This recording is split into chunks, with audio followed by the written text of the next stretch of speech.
Hello दोस्तों, तो कैसे हैं आप लोग। आशा करता हूँ आप लोग अच्छे ही होंगे। तो चलिए दोस्तों, हमने पिछले सारे लेक्चर में सब कंप्लीट कर लिए थे। आज ये चैप्टर 2 का लेक्चर नंबर 4 है। ठीक है, तो यहाँ से स्टार्ट करते हैं। ठीक है, हिमांक में अवनमन।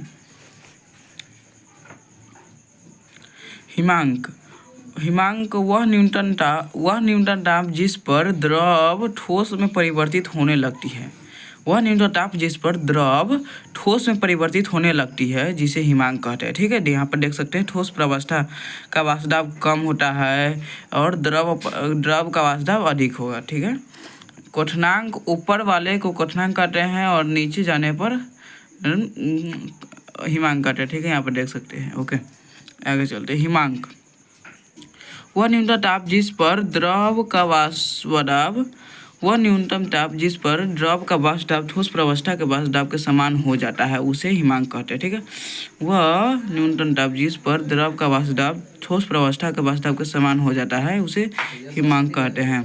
हिमांक में अवनमन जब शुद्ध वाष्पशील द्रव यानी पानी, जब शुद्ध वाष्पशील द्रव विलायक में अवाष्पशील ठोस विलेय मिलाया जाता है यानी नमक। ठीक है, जब शुद्ध वाष्पशील द्रव विलायक में अवाष्पशील ठोस विलेय मिलाया जाता है अतः विलयन का वाष्पदाब शुद्ध विलायक के वाष्पदाब से कम हो जाता है। अतः विलयन का वाष्पदाब है ना, विलयन का वाष्पदाब शुद्ध विलायक के वाष्पदाब से कम हो जाता है। अर्थात विलयन के वाष्पदाब को ठोस प्रावस्था के वाष्पदाब के समान करना आसान हो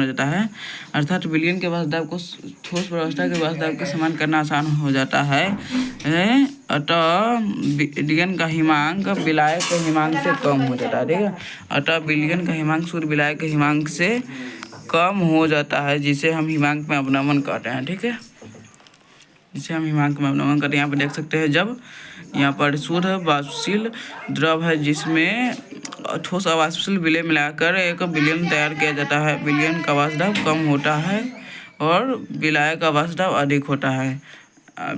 ओके, यहाँ पर देख सकते हैं शुद्ध विलायक का वाष्पदाब, यह चित्र बना दिया जा चुका है। देख सकते हैं विलयन का वाष्पदाब और ठोस का वाष्पदाब डेल्टा टी एफ बराबर में delta T F note minus में टी एफ होता है। ठीक है, टी एफ नोट यहाँ पर शुद्ध विलायक का हिमांक होता है। टी एफ नोट शुद्ध विलायक का हिमांक तथा टी एफ विलयन का हिमांक होता है। ठीक है, हिमांक में अवनमन समानुपाती होता है मोललता के। ठीक है, मोललता के समानुपाती हिमांक में अवनमन होता है।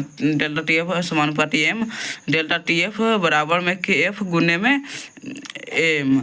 समानुपाती का साइन हटता है तो एक स्थिरांक आता है, स्थिरांक का मान आता है जिसे के एफ यहाँ पर रख दिया गया है।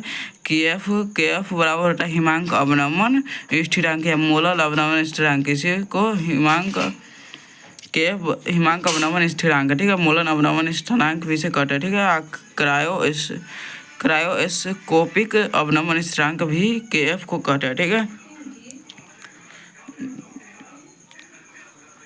डेल्टा टी एफ बराबर में के एफ गुने में विलेय के मूलों की संख्या बटे में विलायक का द्रव्यमान होता है। ठीक है, डेल्टा टी एफ बराबर में के एफ गुने में विलेय के मूलों की संख्या बटे में विलायक का द्रव्यमान ग्राम में होना चाहिए। ठीक है, डेल्टा टी एफ बराबर में के एफ गुने में विलेय के भार, विलेय के मूलों की संख्या बराबर में विलेय के भार गुने में 1000 बटे में विलेय के अनुभार गुने में विलायक का द्रव्यमान होता है। ठीक है, और डेल्टा टी एफ बराबर में के एफ गुने में W2 गुने में 1000 बटे में M2 गुने में W1। ठीक है, ग्राम में होना चाहिए।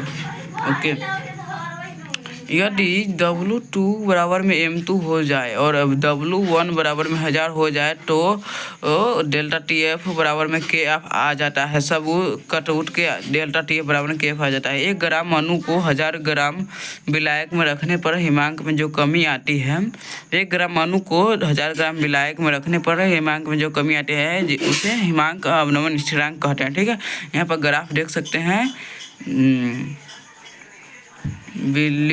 लायक है, विलयन है और ठोस है। ठीक है, डेल्टा टी एफ बराबर में होता है टी एफ नोट माइनस में टी एफ। ठीक है,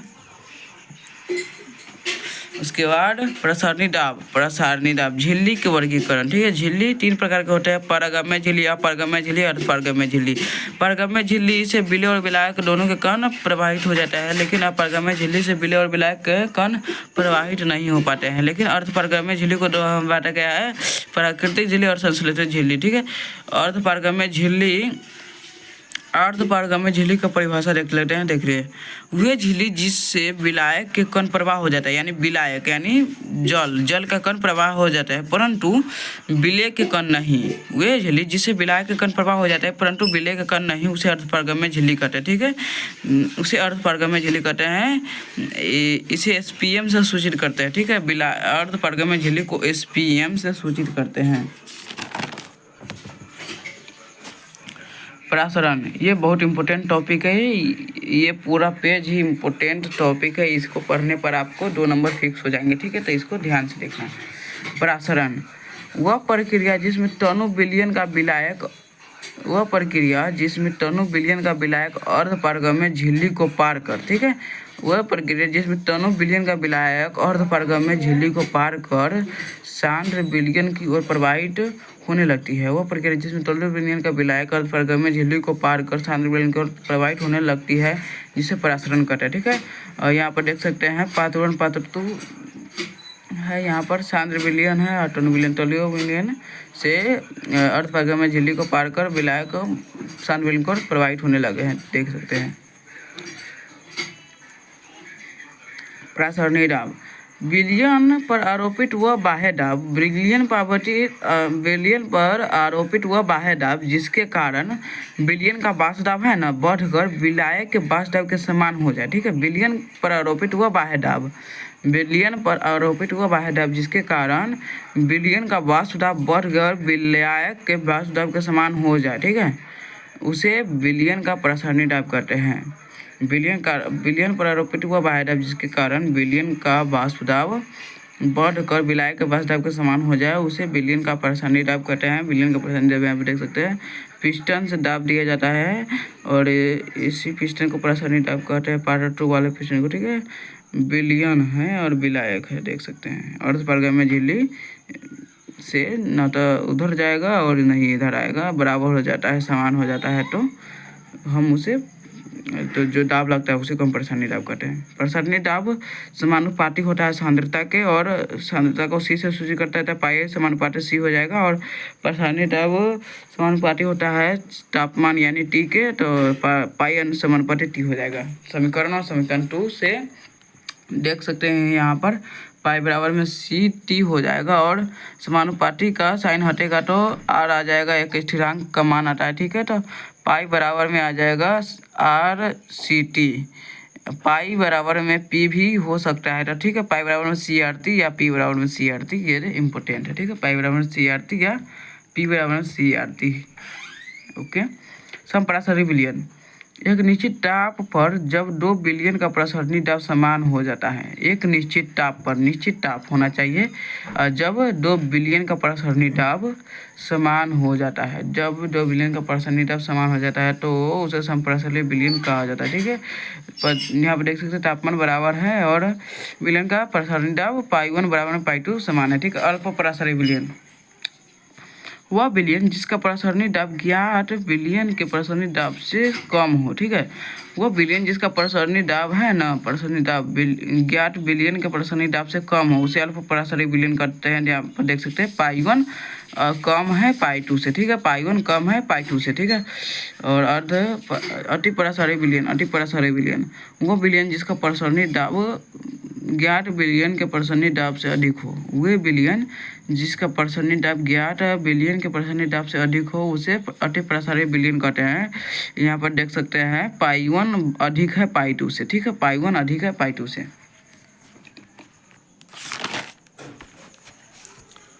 ओके, प्रतिलोम प्रसारण, जब विलयन पर आरोपित प्रसारणी दाब विलायक के प्रसारणी दाब से अधिक हो जाती है। जब विलयन का पर आरोपित प्रसारणी दाब विलायक का प्रसारणी दाब से अधिक हो जाती है तो विलयन से विलायक के कण एसपीएम को पार कर अर्थात अर्धपारगम्य झिल्ली को पार कर शुद्ध विलायक की ओर गमन करने लगते हैं। अर्धपारगम्य झिल्ली को पार कर विलयन से विलायक के कण अर्धपारगम्य झिल्ली को पार कर शुद्ध विलायक की ओर गमन करने लगते हैं, जिसे प्रतिलोम प्रसारण कहते हैं। प्रतिलोम प्रसारण द्वारा समुद्री जल को लवणहीन बनाया जाता है। ठीक है, प्रतिलोम प्रसारण द्वारा समुद्री जल को लवणहीन बनाया जाता है। देख सकते हैं यहाँ पर समुद्री जल को लवणहीन कैसे बनाया जाता है, यहाँ पर देख सकते हैं। प्रसरणी दाब के नियम, ठीक है। प्रसरणी दाब के नियम 3 होते हैं, ठीक है। बॉयल वान हॉफ नियम, बॉयल वान हॉफ नियम, स्थिर ताप पर किसी टनु विलयन का प्रसरणी दाब उसके सांद्रता के समानुपाती होता है, ठीक है। इसे बॉयल वान हॉफ नियम कहते हैं, ठीक है। स्थिर ताप पर किसी टनु विलयन का प्रसरणी दाब, किसी टनु विलयन का प्रसरणी दाब उसके सांद्रता के समानुपाती होता है, ठीक है। पाई समानुपाती में सी हो जाएगा, और यहाँ पर सी मोलरता के सांद्रण है, ठीक है। सी मोलरता के सांद्रण है, और पाई समानुपाती 1 में भी विलयन का वह आयतन है जिसमें 1 ग्राम अणु विलय है। मोलरता बराबर में होता है क्या, तो विलय के द्रव्यमान बटे में आयतन, विलयन का आयतन, ठीक है। तो यहाँ पर विलयन का आयतन भी है और विलय 1 ग्राम अणु विलय है, ठीक है। तो इसीलिए पाई समानुपाती 1/v है, ठीक है। पाई बराबर में r बटे में भी आ जाएगा, यहाँ पर समानुपाती का साइन हटने पर r एक स्थिरांक का मान आ जाता है, ठीक है। तो r बराबर में पाई भी आ जाएगा, पाई भी, ठीक है। अतः स्थिर ताप पर तनु विलयन का प्रसारणी दाब व आयतन के गुणनफल, स्थिर ताप पर है ना तनु विलयन का प्रसारणी दाब व आयतन के गुणनफल स्थिरांक मान होता है। यहाँ पर देख सकते हैं प्रसारणी दाब और आयतन के गुणनफल स्थिरांक मान है। यह नियम है ना बॉयल के गैसीय नियम से संबंध रखता है। बॉयल वान हॉफ नियम बॉयल के गैसीय नियम से संबंध रखता है, ठीक है। चार्ल्स के वान हॉफ नियम, वान हॉफ का नियम, चार्ल्स के वान हॉफ का नियम स्थिर सांद्रण पर विलयन का प्रसरणी दाब परम ताप के समानुपाती होता है, ठीक है। स्थिर सांद्रण पर विलयन का प्रसरणी दाब होता है ना, परम ताप के समानुपाती होता है, अर्थात पाई समानुपाती टी, और स्थिर सांद्रण पर पाई बराबर में r' टी, यहाँ पर r' एक स्थिरांक है, ठीक है। r' बराबर में पाई बटे टी आ जाएगा, ठीक है। स्थिर सांद्रण पर विलयन का प्रसरणी दाब, स्थिर सांद्रण है ना उस पर विलयन का प्रसरणी दाब परम ताप अर्थात ताप के समानुपाती होता है, ठीक है। यह नियम चार्ल्स के गैसीय नियम से संबंध रखता है, यह नियम चार्ल्स के गैसीय नियम से संबंध रखता है, ठीक है। चार्ल्स वान हॉफ नियम, ठीक है। चार्ल्स वान हॉफ नियम चार्ल्स के गैसीय नियम से संबंध रखता है, ठीक है। एवोगाड्रो वान हॉफ नियम, ठीक है। एवोगाड्रो वान हॉफ नियम, समान प्रसरणी दाब व ताप पर, समान प्रसरणी दाब व ताप पर विलयन के समान आयतन में विलय के अणुओं की संख्या समान होती है। समान प्रसरणी दाब व ताप पर विलयन के समान आयतन में विलय के अणुओं की संख्या समान होती है। यहाँ पर देख सकते हैं 2 विलयन है तो दोनों का सब कुछ समान होगा, ताप समान होगा, द्रव्यमान आयतन समान होगा, विलय के अणुओं की संख्या समान होंगे, और प्रसरणी दाब भी समान होंगे, 1 बराबर में 2 हो जाएगा। यहाँ पर देख सकते हैं यह नियम है ना एवोगाड्रो के गैसीय नियम से समानता रखता है, ठीक है। एवोगाड्रो के गैसीय नियम से समानता रखता है, ठीक है। एवोगाड्रो वान हॉफ नियम एवोगाड्रो के गैसीय नियम से समानता रखता है, ठीक है। समान प्रसरणी दाब व ताप पर विलयन के समान आयतन में विलय के अणुओं की संख्या समान होती है। यहाँ पर देख सकते हैं पाई बराबर में टी बटा में भी, पीछे स्थिर ताप पर पढ़ सकते हैं, ताप स्थिर है तब पाई बराबर में 1/v, समीकरण 1 पाई समानुपाती टी, ठीक है। सांद्रण स्थिर होने पर पाई समानुपाती टी हो जाता है, पाई समानुपाती 1/v टाइप स्थिर पर, ठीक है। समीकरण 1 और 2 से पाई समानुपाती टी बटा में भी आ जाएगा, और पाई बराबर में के गुने में टी बटे भी, जहाँ पर के विलयन का स्थिरांक है, ठीक है। और पाई भी बराबर में के टी, यहाँ पर के का मान गैसीय स्थिरांक आर के समान होता है, ठीक है। आर या के दोनों बराबर ही है, समझ सकते हैं, आप देख सकते हैं पाई भी बराबर में आ जाएगा के टी, ठीक है। यदि विलय के n ग्राम भी आयतन में घुली हुई है तो समीकरण होगा n ग्राम जब विलय घुला है तो n से kT में गुना हो जाएगा, अर्थात पाई भी बराबर में n kT, अर्थात पाई भी बराबर में n आरती, k बराबर r होता है तो इसलिए k की जगह पर r भी आ जाएगा। है n विलय के मोलों की संख्या है, ठीक है। n विलय के मोलों की संख्या है, ओके। प्रसरणी दाब से आणविक द्रव्यमान की गणना वान हॉफ समीकरण से, प्रसरणी दाब से आणविक द्रव्यमान की गणना वान हॉफ समीकरण से, ठीक है। प्रसरणी दाब की गणना पसंदी दाब से आणविक द्रव्यमान की गणना, ठीक है, बांथम समीकरण से, ठीक है। पाई भी बराबर में एन आर टी होता है, ठीक है, पाई भी बराबर में एन आर टी, वहाँ पर देख सकते हैं। और एन बराबर में डब्ल्यू बटा एम, अर्थात विलय के मूल्य की संख्या बराबर में विलय के द्रव्यमान बटे में विलय का आयतन होता है, ठीक है। तो पाई भी बराबर में डब्ल्यू बटे में एम, एम बराबर में आ जाएगा डब्ल्यू आर टी बटे में पाई भी, ठीक है। एम बराबर में डब्ल्यू आर टी बटे में पाई भी, ओके। अब सामान्य आणविक द्रव्यमान, विलयन के सामान्य आचरण, ठीक है। विलयन के सामान्य आचरण पहले देख लेते हैं। यदि विलयन के अनुसंख्यिक गुणधर्म के प्रायोगिक और सैद्धांतिक मान समान हो, यदि कोई विलयन है ना तो उसका प्रायोगिक और सैद्धांतिक मान, विलयन के अनुसंख्यिक गुणधर्म के प्रयोग एवं सैद्धांतिक मान समान हो तो उसे विलयन का सामान्य आचरण कहते हैं, ठीक है। और प्रयोग द्वारा निकाले गए मान को प्रायोगिक मान तथा थ्योरी द्वारा निकाले गए मान को सैद्धांतिक मान कहते हैं, ओके। सामान्य आणविक द्रव्यमान, विलयन के सामान्य आचरण की स्थिति में विलय के प्राप्त आणविक द्रव्यमान सामान्य आणविक द्रव्यमान कहलाते हैं। सामान्य आणविक द्रव्यमान, विलय के सामान्य आचरण की स्थिति में, विलय के सामान्य आचरण की स्थिति में विलय के प्राप्त आणविक द्रव्यमान सामान्य आणविक द्रव्यमान कहलाता है। और विलय का सामान्य आचरण, यदि किसी विलयन के अनुसंख्यिक गुणधर्म के प्रायोगिक और सैद्धांतिक मान भिन्न भिन्न हो तो उसे विलयन का सामान्य आचरण कहते हैं, ठीक है। यदि विलयन के अनुसंख्यिक गुणधर्म के प्रायोगिक और सैद्धांतिक मान भिन्न भिन्न हो तो उसे विलयन के असामान्य आचरण कहते हैं। और असामान्य आचरण की स्थिति में विलय के प्राप्त आणविक द्रव्यमान असामान्य आचरण अपसामान्य द्रव्यमान कहलाते हैं, ठीक है। अपसामान्य आणविक द्रव्यमान कहलाते हैं। विलयन के असामान्य आचरण की स्थिति में विलय के प्राप्त आणविक द्रव्यमान अपसामान्य आणविक द्रव्यमान कहलाते हैं। विलयन के असामान्य आचरण की स्थिति में विलय के प्राप्त आणविक द्रव्यमान असामान्य आणविक द्रव्यमान कहलाते हैं, ठीक है। यहाँ पर अब अंतिम लेक्चर है, यहाँ पर 118 लेक्चर। संयोजन, जब दो या दो से अधिक अणु विलयन में आपस में जुड़कर बृहद अणु का निर्माण करते हैं। जब दो या दो से अधिक अणु विलयन में आपस में जुड़कर बृहद अणु का निर्माण करते हैं जिसे संयोजन कहते हैं, ठीक है। संयोजन या संगुणन कहते हैं, ओके। यहाँ पर देख सकते हैं CH3 COOH और बेंजीन की उपस्थिति में CH3 और COOH2 मतलब कि पूरा दुगुना हो जाता है, मतलब जुड़कर। वियोजन, जब अकार्बनिक अम्ल क्षार व लवण को विलयन में डाला जाता है। जब अकार्बनिक अम्ल क्षार व लवण को विलयन में डाला जाता है तो ये दो या दो से अधिक अवयवी कणों में टूट जाते हैं। तो ये दो या दो से अधिक अवयवी कणों में टूट जाते हैं जिसे हम वियोजन कहते हैं, ठीक है। जिसे वियोजन या अपघटन, जब वियोजन या विघटन कहते हैं, ठीक है, जिसे वियोजन या विघटन कहते हैं। यहाँ पर देख सकते हैं NaCl को पानी में डालें, यानी नमक को पानी में डालने पर Na प्लस Cl माइनस, अर्थात वो दो अवयवी कणों में टूट जाते हैं, ठीक है। दो अवयवी कणों में टूट जाते हैं जिसे हम वियोजन कहते हैं, ठीक है। MgCl2 को पानी में डालने पर Mg प्लस और plus Cl minus 2Cl minus में टूट जाते हैं, ओके। ओके, जब चार अणु को 3 विलयन में डालने पर देख सकते हैं 3 प्रकार के,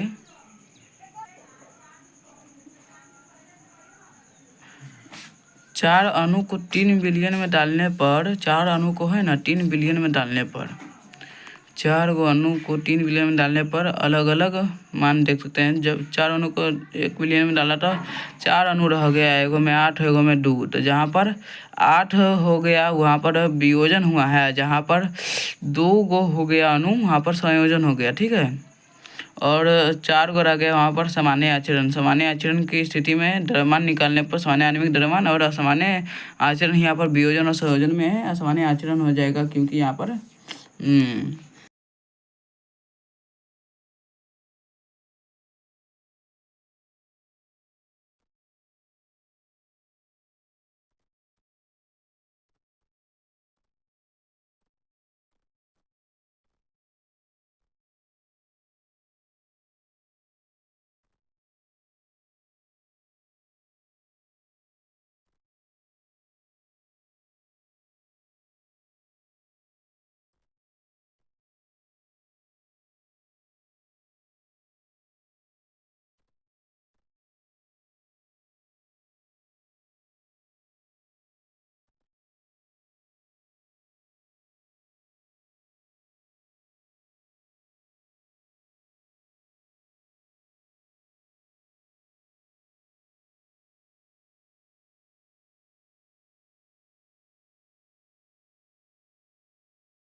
ओके।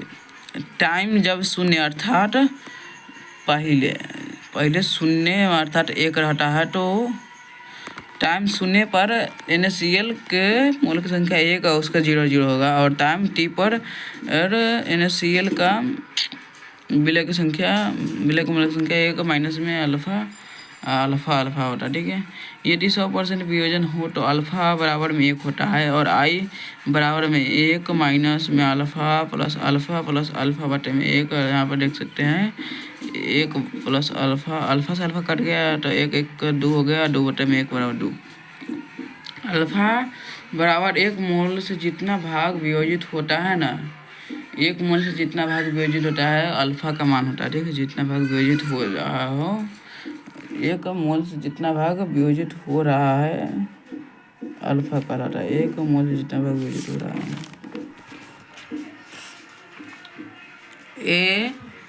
AlCl3